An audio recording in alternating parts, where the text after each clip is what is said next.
Muy bien, bienvenidos todos a este octavo encuentro denominado Conversaciones en el taller de la maquinaria agrícola, este encuentro de intercambio técnico que hacemos los especialistas en esta temática y en la temática de agricultura de precisión de INTA, junto con colegas de la actividad privada y del ámbito académico. Nos juntamos una vez cada 15 días para, con un lenguaje coloquial, discutir y charlar entre nosotros, aprender, intercambiar puntos de vista sobre temas relacionados justamente a la maquinaria agrícola, a la maquinaria forrajera, a la agricultura de precisión, a la mecatrónica, y después solemos publicarlos en los canales oficiales de INTA Agroindustria, que si no me equivoco, por aquí abajo en la descripción del video les va a aparecer a ustedes el link para que puedan entrar a ese canal,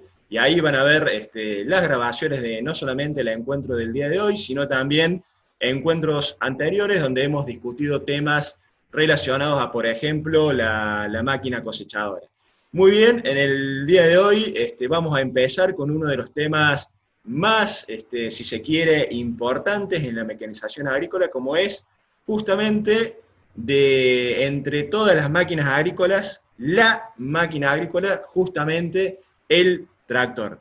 Y yo quería comenzar, antes de darle la palabra al disertante principal del día de hoy, compartiéndoles brevemente, solamente en una diapositiva muy cortita, un poco la historia del tractor agrícola, que la podemos, a su comienzo lo podemos situar allá por el año 1850, con la invención de los primeros motores a vapor. Después, allá por el año 1890, esos motores a vapor los incluyeron, los pusimos en tractores con una relación peso-potencia bastante diferente a la que tienen los tractores en la actualidad. Después el disertante seguramente nos va a explicar un poquito más sobre eso.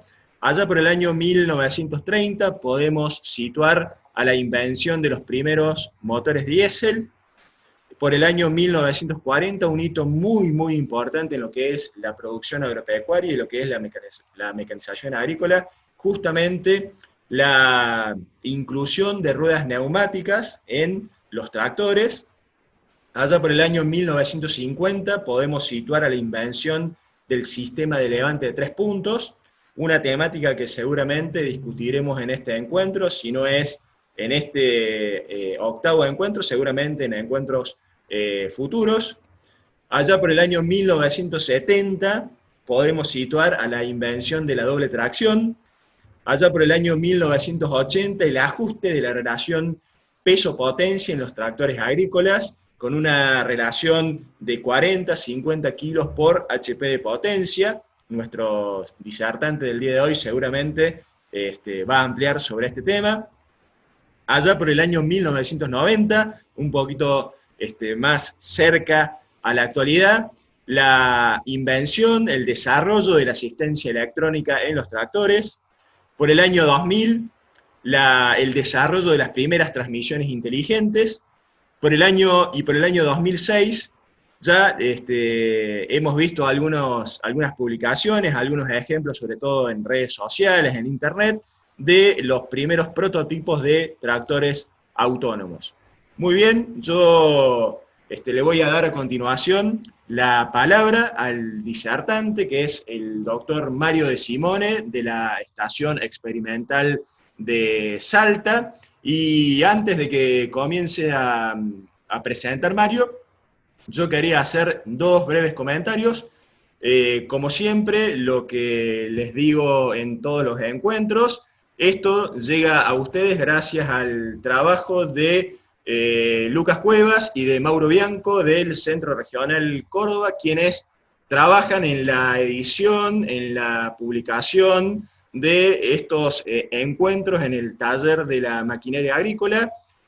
Intentan corregirnos el estilo, en algunos se les hace un poco más difícil, pero también trabajan en eso, así que muy agradecidos a ellos dos que hacen un trabajo muy importante para que este producto llegue a todos ustedes, para que después se corrija y se pueda publicar en todas las redes sociales de INTA Agroindustria y de INTA también. Y por último, también les quería contar que lo que van a escuchar hoy a través de Mario lo pueden encontrar los que deseen, si quieren ampliar un poco la información, la pueden encontrar en esta publicación de INTA, que es justamente el tractor agrícola, fundamentos para su selección y uso, una publicación producto del doctor De Simone, que va a hablar ahora a continuación mía, del doctor Gilbert, de la doctora Laura Draghi y del doctor Daniel Jorafuria Colazo. Esta es su segunda edición, bastante nuevita, la pueden conseguir en todas las bibliotecas, librerías de INTA en todo el país. Muy linda publicación, muy linda presentación, con todos los temas para aprender sobre el tractor agrícola. Eso también seguramente Lucas y Mauro pondrán por acá en la descripción del video algún link para que los interesados se puedan contactarse y conseguir este libro. Bueno, muy bien. Entonces, basta de presentación. Mario, si estás preparado, te doy la palabra a vos para que nos empieces a introducir, para que nos empieces a desburrar sobre esta temática tan importante en la mecanización agrícola como es justamente los principios relacionados al tractor agrícola. Bueno, buenos días. Vamos a hacer una introducción. Voy a tratar de ser ameno con un tema como el del tractor, que a todos les interesa. Hablando de, ustedes saben que los tractores se mueven todos con lo que le llamamos motor endotérmico, sobre todo los diésel. A pesar de que mucho se ha escrito, mucho se ha trabajado, es una máquina relativamente ineficiente, porque de la energía que él consume, el 100% de energía en forma de combustible, que la quema, transforma esa energía química en mecánica, hay mucha pérdida de calor por rozamientos, por accionamiento de los órganos, y solamente un 38% de ese 100% se transforma en energía mecánica. Estoy hablando de motores modernos. Motores más antiguos, la eficiencia energética era mucho menor. Eso es muy importante porque nos obliga a hacer un uso por demás eficiente de esta máquina. El tractor que está potenciado con motores endotérmicos. Habrán visto que hoy se habla mucho de los motores eléctricos, que bueno, eso sería otro paso que todavía no se termina de dar, pero sí se incrementaría la eficiencia. Hablando de potencia en términos generales, ustedes habrán visto en muchos lugares que es la fuerza por la velocidad. Es decir, si yo hago poca fuerza me puedo mover más rápido, porque estoy limitado por la potencia. Por ejemplo, una persona normalmente puede generar 170, 180, 200, 250 watts, un ser humano, y en una bicicleta, por ejemplo, de un gimnasio puede ir más rápido si tiene menos carga, es decir, si tiene que hacer menos fuerza, pero conforme va incrementando la fuerza, tiene que reducir la velocidad. En las máquinas agrícolas, y en particular en el tractor, se repite lo mismo. Entonces, mire, acá tenemos un tractor que avanza a 5 kilómetros por hora en la parte de arriba, haciendo un esfuerzo de 1500 kilos, porque tiene 28 caballos. Ahora, si llega a que la fuerza que tiene que hacer supera su capacidad, su potencia, baja la velocidad hasta que llega a velocidad cero y la máquina queda quieta. Por eso podemos decir que la potencia teórica en un tractor, esto es muy importante, se aprovecha en un rango de combinaciones entre la velocidad de avance y los esfuerzos que tiene que hacer. Por eso es la razón de ser de la caja de velocidades. Nos permite combinar la velocidad de avance con el esfuerzo que el tractor le estamos pidiendo que haga. ¿Cómo medimos la potencia? La potencia se mide de dos formas. Una es con un freno dinamométrico. El tractor está estático, se lo conecta al freno dinamométrico a la toma de fuerza, porque la toma de fuerza se considera que tiene muy poca pérdida de ese 38% de mecánica que salía, de energía mecánica que salía del embrague del tractor. En el trayecto de la toma de fuerza tiene muy poca pérdida, entonces se hace la prueba del motor, se lo hace a través de un freno dinamométrico. ¿Qué es lo que se hace? Se lo acelera a fondo al tractor, se lo coloca a esta altura del acelerador, supongamos 2100 revoluciones, y el freno es como lo que sería al revés de un motor eléctrico. En realidad es un generador que va generando un freno. La energía que el tractor le va entregando se transforma en energía eléctrica, y con eso se puede trabajar con tractores de alta potencia. Antes los frenos dinamométricos eran del tipo Taylor, que era con una turbina de agua. Pero eso tiene una limitación cuando pasa de ciertos niveles de potencia. Se lo va frenando, el freno se lo va frenando paulatinamente, y cómo se comporta. En la máxima aceleración se mide la potencia, porque pues se mide el par que está entregando. El par es el menor a la máxima aceleración. ¿Por qué es menor? Porque no está frenándose. Se mide la potencia, que es el producto del par por las revoluciones del motor, y se mide el consumo específico que se llama, que es decir, los gramos de combustible que se está consumiendo por cada kilovatio o HP que se está generando. Conforme se va frenando, se va avanzando en esta curva, en la curva de par. Se lo obliga al motor a entregar más fuerza. Es decir, el par es la fuerza que hace un eje que está girando por la distancia. ¿Cuál es la distancia? La muñequilla del cigüeñal. Cuando uno lo va frenando, ¿qué es lo que busca el motor? Busca disminuir las revoluciones. La potencia crece un poco hasta que llega un punto, que es la potencia máxima, y luego sigue cayendo la potencia. ¿Por qué? Porque si bien se incrementa el par, las revoluciones, que es el producto de par por revoluciones por minuto, la potencia del motor se va reduciendo. Pero fíjese lo curioso, que el consumo específico se va reduciendo. Y el menor consumo específico se logra prácticamente a casi al máximo par. ¿Esto por qué? Y porque el motor a 1600 revoluciones o 1400 revoluciones en este caso, tiene más tiempo para que se abran y se cierren las válvulas, para que salgan los gases de escape y entre oxígeno, y quema con más eficiencia el combustible. ¿Qué quiere decir? Y bueno, que el tractor respira mejor cuando se incrementa el par. ¿Dónde lo debemos usar a un motor en función a estas curvas características? ¿Dónde lo debemos usar? Eso lo vamos a determinar a través de la caja de cambio. Normalmente se busca que lo podamos usar en esta zona, donde todavía estamos con la potencia máxima, estamos con un consumo específico que ha bajado, pero estamos lejos del punto máximo de par motor. ¿Por qué? Porque cuando llegamos a este punto de par motor, un poquito más de fuerza que le pidamos, el motor se puede parar, se cala.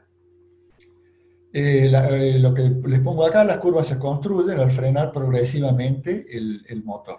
Y en cada punto se va midiendo par con el dinamómetro nos va ofreciendo el valor del par, y vamos midiendo el consumo de combustible. Después, posteriormente, hacemos los cálculos para construir la curva de potencia, y para ese consumo llevarlo en relación a esa potencia. Hoy, bueno, esto normalmente está asistido por una computadora y permite hacer gráficos analógicos en el tiempo real.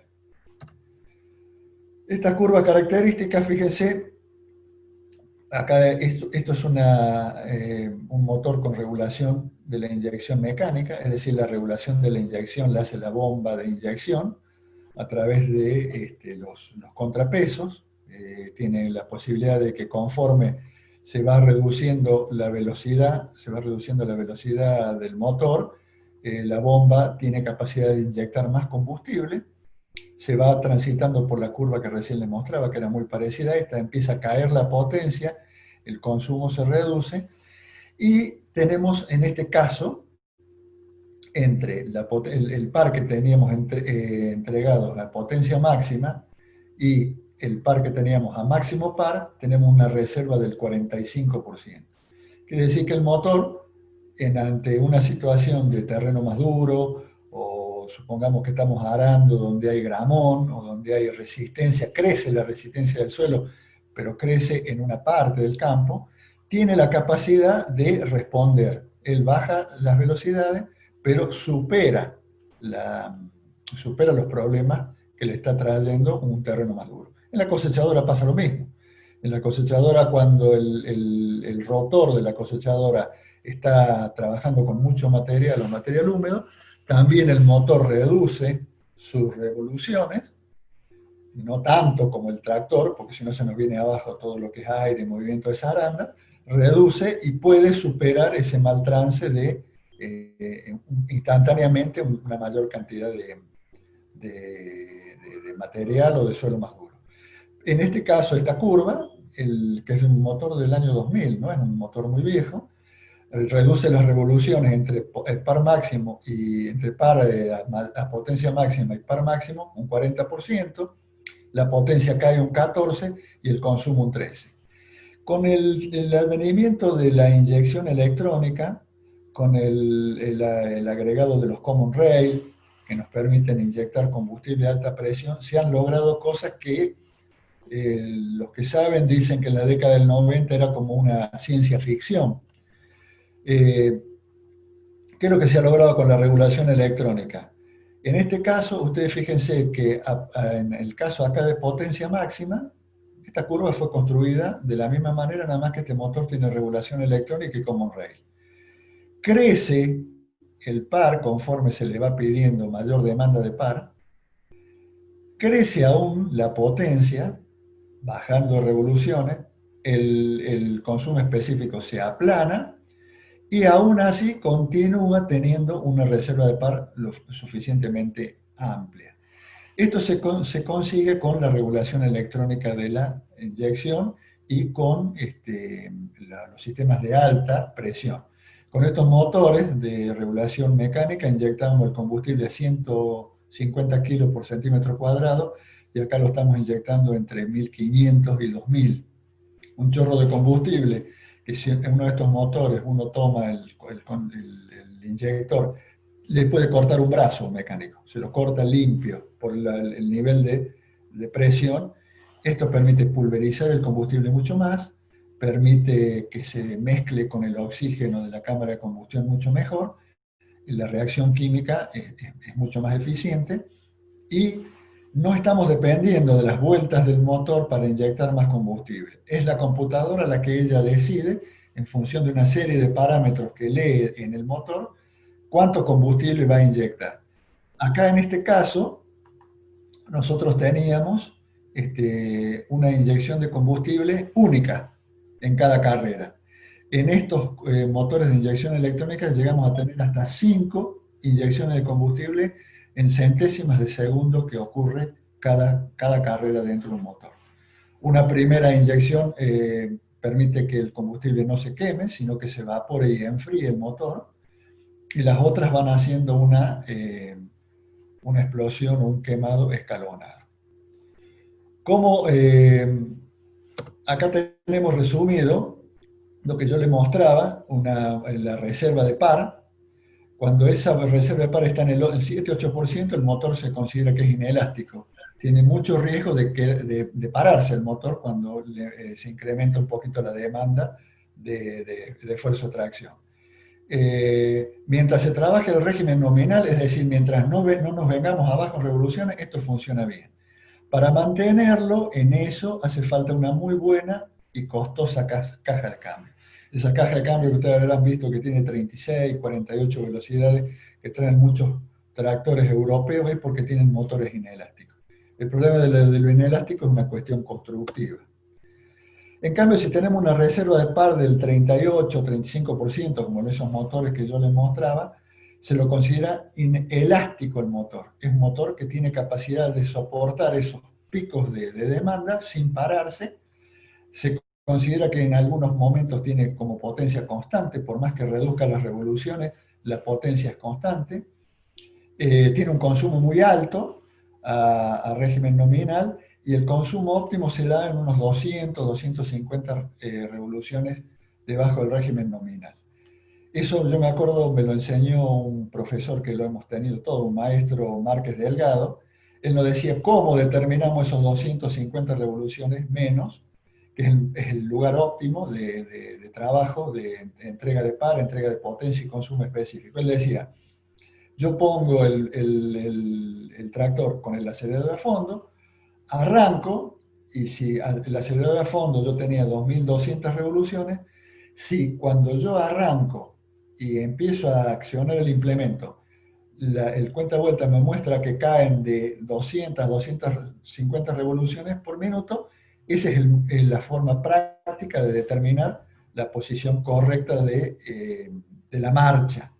Si no cae esas 250, quiere decir que todavía me está sobrando y puedo subir una marcha, un cambio más. Si cae más de 250, tengo que ir a un cambio menos. Eso muchas veces lo tenemos que hacer la primera vez, pero también cuando entramos después de la lluvia, que el tractor patina un poco más, que tiene que deformar el suelo, estamos sembrando, es ahí donde uno le dice al tractorista, si tiene una caída de más de 250 revoluciones, baja a un cambio, que es lo que nos dicen cuando estamos un poco nerviosos. Las personas baja un cambio. Bueno, en el tractor tiene su razón de ser. Baja un cambio, ¿por qué? Porque estoy recorriendo en sentido contrario la curva de par en exceso. Ahí hace falta una caja de cambio bien sencilla. Mario, en las cosechadoras hablamos de 100 revoluciones de caída en el motor.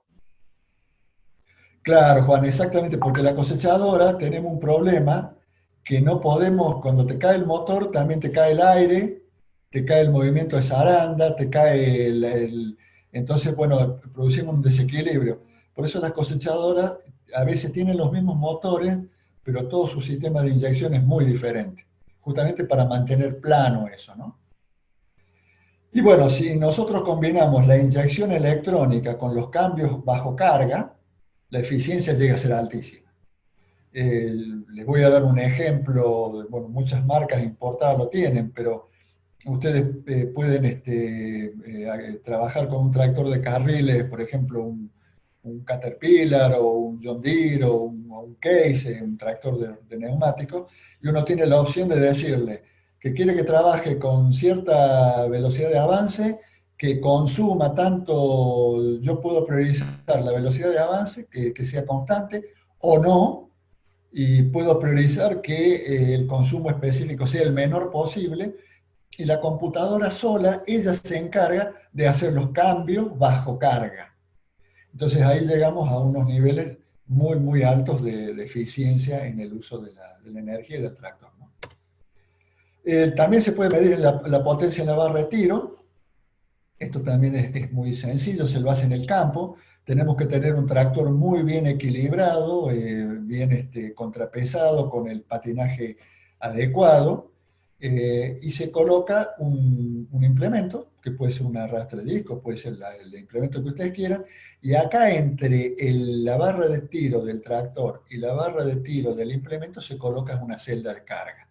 La celda de carga es un material conocido, cuya deformación está muy bien conocida de acuerdo al esfuerzo de tracción a lo que se lo someta a ese pedacito de material, o el esfuerzo de compresión que se lo someta.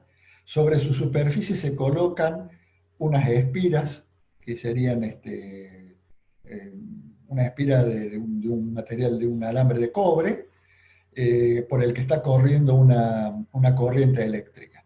Conforme esas espiras se juntan, porque está comprimida la celda de carga, o se separan, porque la celda de carga está trabajando a tracción, hay un cambio en la resistencia para la circulación de la energía eléctrica por esa espira pequeña, que eso lo capta, y el integrador de aquí que lleva en la cabina el tractor, bueno, la computadora, me dice qué esfuerzo, cuántos kilos estoy produciendo, midiendo acá. Si al mismo tiempo con el radar yo estoy midiendo la velocidad real, yo puedo hacer la medición, puedo integrar el esfuerzo de tiro por la velocidad de avance, que es lo que recién les mostraba, que es la velocidad. Este es el principio que se usa para los trabajos en el campo. Son más complicados porque requieren un equilibrio, un terreno muy uniforme, requieren el contrapesado muy correcto, un trabajo previo de optimización del tractor, mientras que el del motor no necesita ningún trabajo previo. Esto es muy importante, yo lo traigo porque muchos de ustedes trabajan en agricultura de precisión y el tractor, además de entregarnos energía mecánica a través de las ruedas o de la toma de fuerza, también nos entrega energía hidráulica, potencia hidráulica. Y acá el corazón es la bomba con la que nosotros generamos un fluido de aceite un flujo de aceite con un caudal y con una presión a través de una bomba. La bomba está conectada al motor, normalmente está conectada adelante en la distribución, recibe energía mecánica y aquí la transforma en energía o potencia hidráulica. Energía cuando yo la estoy usando a esa potencia. La potencia es lo máximo que me entrega, que tiene disponible esa máquina. Acá yo no los quiero aburrir, pero esto yo quiero que quede para que lo vean después, porque les va a hacer falta para las siguientes actividades que queremos o que pensamos hacer. La bomba, ¿qué es lo que me entrega a mí? Presión. ¿Qué es lo que es la presión? Fuerza sobre superficie. Son newton sobre metro cuadrado. Además que me entrega caudal, un volumen de metros cúbicos de aceite por unidad de tiempo. Si yo integro la presión por el caudal, puedo calcular la potencia de esa bomba. Los newton metros, que es la fuerza, por el caudal. Acá este metro cuadrado se me va, me queda newton metro segundo, que es watt. Yo les doy el ejemplo del cálculo en función de los datos de manual de la bomba del rotor de una Massey Ferguson 9790. Ustedes saben que la Massey Ferguson acciona su rotor de trilla con un motor hidráulico. Los datos de la bomba son 107 litros por minuto a una presión de 48 megapascales.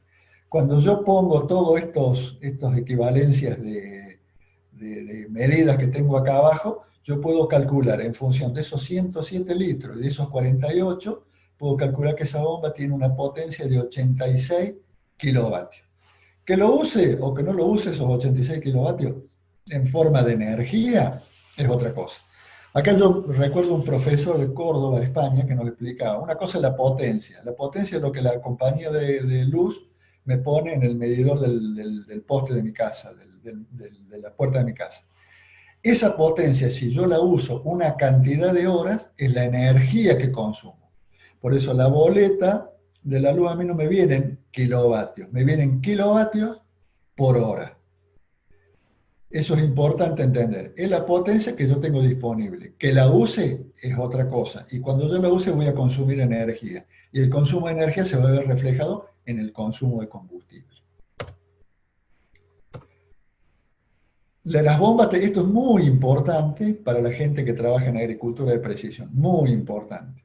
Las bombas comunes, corrientes, que todos conocemos de engranaje, son de caudal constante. ¿Qué significa este diagrama que yo puse acá? La bomba de engranaje genera un caudal con una presión de acuerdo a la revolución del motor. Eso es constante. Lo que yo uso en el pistón hidráulico, en mover un motor o en mover algún dispositivo, se consume. Y lo que no uso sobra y vuelve por el retorno al depósito. Vuelve por el retorno al depósito. Esto generalmente genera calor. Yo les contaba el otro día, bueno, estas bombas de caudal constante pueden ser las conocidas de engranaje, las más baratas, pueden ser de pistones, pero de caudal constante, o pueden ser lo que usan muchos Caterpillar, que son tremendamente eficientes, bombas de paleta. Yo el otro día me encontré con un productor que había comprado una sembradora nacional de accionamiento neumático, o sea, una sembradora neumática, y había ido a la concesionaria y había comprado un muy buen tractor de acuerdo a esa sembradora. Y la concesionaria le dijo, esa sembradora vos necesitas 120 caballos, llévate este que tiene 125. Cuando el hombre puso a trabajar, la bomba hidráulica, él tenía que trabajar con el acelerador a fondo, porque le hacían falta los 120 caballos. Con los 120 caballos la sembradora la llevaba bien, 7, 8 kilómetros por hora, se hacía una siembra correcta. Pero la turbina de la sembradora neumática demandaba 35 litros. 35 litros por minuto. Y la bomba de caudal constante de ese tractor, que él lo llevaba a fondo, le tiraba 90 litros. Le estaban sobrando 65 litros por segundo, por minuto, que tenían que volver al depósito. Un tractor, los tractores modernos, ustedes saben, usan el mismo aceite en transmisión que en hidráulico. Se le recalentaba todo el sistema hidráulico y este hombre había encontrado que solamente podía trabajar de noche, cuando había menos temperatura. Y viene y me dice, pero mira, compré este tractor, un fenómeno de tractor. Y digo, el problema es que fuiste a la concesionaria, te vendieron bien el tamaño, pero te aconsejaron mal con la bomba. ¿Por qué? Porque ustedes necesitan lo que se llama una bomba de caudal variable, que es lo que está mostrando acá el esquema. La bomba va a generar flujo de compresión y caudal de acuerdo a lo que yo le pida. Y lo que yo no le pida no lo va a generar. Y lo poquito que va a volver va a ser una cuestión de seguridad del sistema. ¿Cómo son esas bombas? Son de pistones. ¿Cómo el pistón? Ustedes, esto está esquematizado. Este pistón que está ubicado acá arriba, está en su fase de admisión. Es decir, está permitiendo la entrada del aceite, que se va a ubicar en este volumen rojo. Este pistón gira y posteriormente se va a ubicar cuando esté aquí abajo. Fíjense que el volumen rojo se redujo mucho. ¿Eso qué significa? Que acá voy a aumentar la presión. Por acá entra el aceite y por acá el aceite sale. Acá entra a presión, digamos, atmosférica y acá sale con la alta presión que yo quiero. El tamaño, la diferencia entre este volumen y este otro volumen lo da el plato. El plato, si se pone más recto, si se pone absolutamente recto, el volumen es el mismo de ingreso que de salida. Quiere decir que no sale aceite.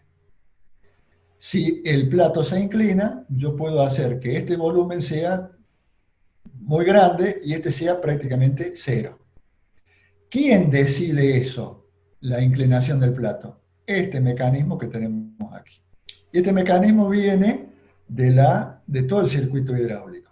Yo le pongo la palanca para que me mueva, supongamos, 2 motores hidráulicos para siembra y fertilización variable que me demandan 25 litros entre los dos, la turbina que me demanda 35 litros, yo con 60 litros yo puedo funcionar perfectamente. Y no estoy generando los 120 que esta bomba es capaz de generar. Salvo que yo tenga una necesidad en un momento de sembrar más semillas, más fertilizantes, que tengan que circular más rápido los motores hidráulicos. Y en lugar de 25, me demanden 30.